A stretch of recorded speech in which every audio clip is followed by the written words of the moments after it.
छोटी बच्ची ने जैसे ही पहली बार अपना नन्हा हाथ हिलाया, घर का खाली पड़ा चावल का मटका अचानक से चमकते सफेद चावलों से भर गया। परिवार के लोग हैरान रह गए, पर यह तो बस शुरुआत थी। अगले ही पल उसने पिछवाड़े पड़े साधारण शकरकंदों को बदलकर कीमती औषधि हे शू वू में बदल दिया। सब दंग रह गए, लेकिन उसके लिए यह कोई बड़ी बात नहीं थी। वह साधारण बच्ची नहीं थी, बल्कि फूलों की देवी का अवतार थी। जन्म के समय उसकी माँ का प्रसव कठिन हुआ और माँ ने दम तोड़ दिया। सौतेली औरत ने उसे घर से निकालकर सड़क पर फेंक दिया। तभी जौ परिवार का आदमी वहाँ से गुजरा और उसे उठा लिया। उस समय जौ परिवार भयंकर गरीबी में था। घर में खाने को कुछ नहीं बचा था। आदमी ने पहले सोचा कि बच्ची को पालना असंभव है, मगर उसके रोने ने दिल बदल दिया और वह उसे घर ले आया। पत्नी ने उसे देखा तो चेहरा उदास हो गया, लेकिन किसी को नहीं पता था कि यही बच्ची उनकी किस्मत बदलने आई है। सबसे पहले बड़ी बहन उसके पास गई। बच्ची ने उसका हाथ कसकर पकड़ लिया। बड़ी बहन ने निश्चय किया कि अब वह और मेहनत करेगी। अगले दिन गोदाम पर जाकर और बोझ उठाई, लेकिन यह उपाय थोड़े समय का था। इतने बड़े परिवार की भूख कहाँ मिटती। बच्ची सब समझ रही थी। उसने हाथ हिलाया और खाली मटका भर गया। बर्फ जैसे सफेद चावल देखकर सबकी आंखें चमक उठी। तभी दरवाजा तोड़कर छुई लियांग अधिकारी अंदर आया और जबरदस्ती कर मांगने लगा। जौ की पत्नी ने मोहलत चाही तो उसने धक्का देकर गिरा दिया। बच्ची गुस्से में थी और उसे दंड देना चाहती थी। तभी दरवाजे से उप अधिकारी आया। जौ आदमी ने उसे पुराना साथी समझा, मगर वह चालाक निकला। उसने पैसे की मांग की और अपमानजनक शर्तें रखी। लाचार आदमी मान गया, लेकिन बच्ची ने रोका।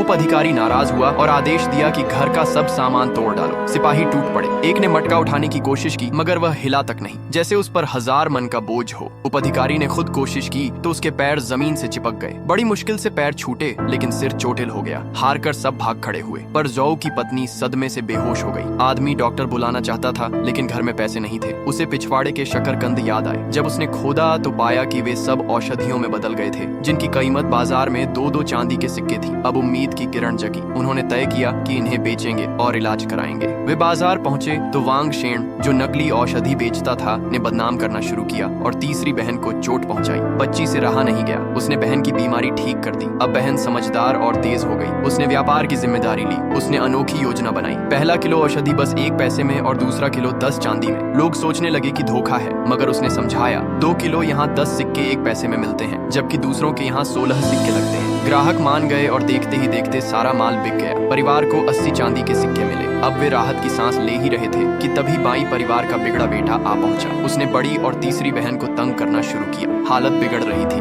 बच्ची ने फिर हाथ हिलाया और बड़ी बहन को मार्शल आर्ट्स की माहिर बना दिया। उसने डटकर मुकाबला किया और गुंडे को हरा दिया। अब सबको यकीन हो गया कि यह बच्ची कोई साधारण इंसान नहीं है। वह फूलों की देवी का अवतार है, जो भूख, गरीबी और अत्याचार से परिवार को बचाने आई है और उनकी किस्मत